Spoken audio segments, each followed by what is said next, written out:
या घडीची महत्त्वाची बातमी आहे। मध्यमवर्गीयांच्या उत्पन्नात वाढ करणं हे विधेयकाचं धोरण असल्याचं देखील निर्मला सीतारामन म्हणतात। तर काय स्वस्त होणार आहे ते आपण पाहतोय।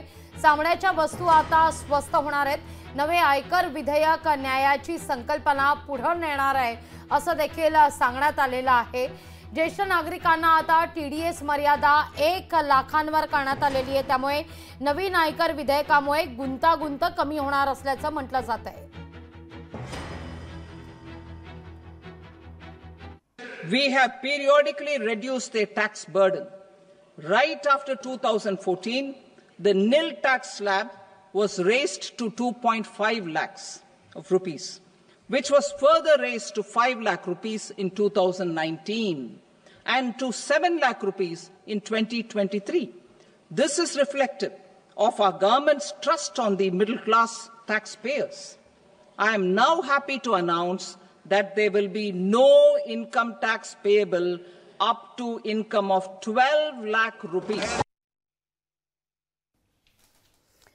तर 12 लाखांपर्यंत इन्कम टॅक्स मध्ये सूट देण्यात आलेली आहे। तर ज्येष्ठ नागरिकांकरता टीडीएसची मर्यादा 1 लाखांपर्यंत वाढवण्यात आलेली आहे।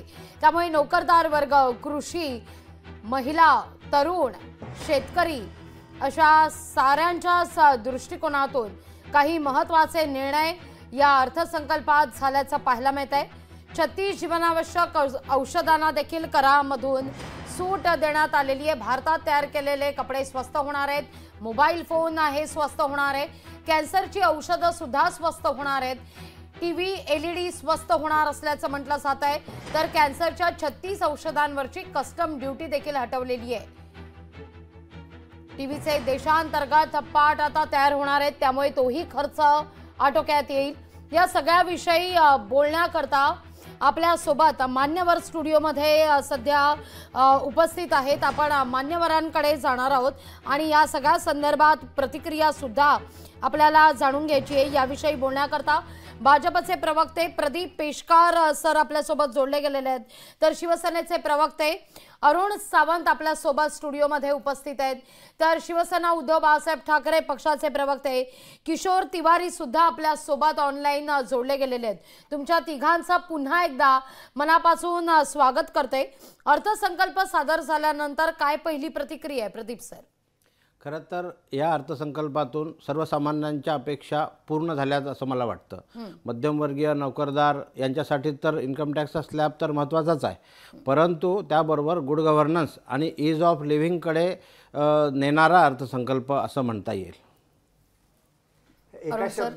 एका शब्दात जर सांगायचं झालं तर जोर का झटका धीरे से लगा, हे विरोधकांसाठी मी सांगेन।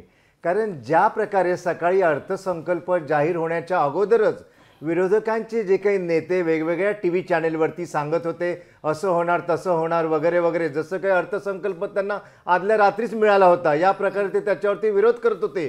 परंतु अतिशय सुंदर, सर्व समाजाला समावेशक असा, गोरगरीब आहेत त्याच्यामध्ये, छोटे उद्योजक आहेत, मोठे उद्योजक आहेत, शेतकरी आहेत, कामगार आहेत, त्यात खास करून आरोग्यावरती अतिशय चांगले निर्णय या अर्थसंकल्पात घेतल्याने, खास करून कॅन्सरच्या पीडितांसाठी जो निर्णय घेतलाय तो उल्लेखनीय आहे आणि त्याबद्दल मी निर्मला सीतारामनजी अर्थमंत्री यांचं मी अभिनंदन करेन, आभार मानेन त्यांचे। अगदी विरोधकांकडून नेमकी काय भूमिका व्यक्त केली जाते ते सुद्धा जाणून घेऊया। लोकशाही मराठी ऐका, पहा, जागरूक रहा।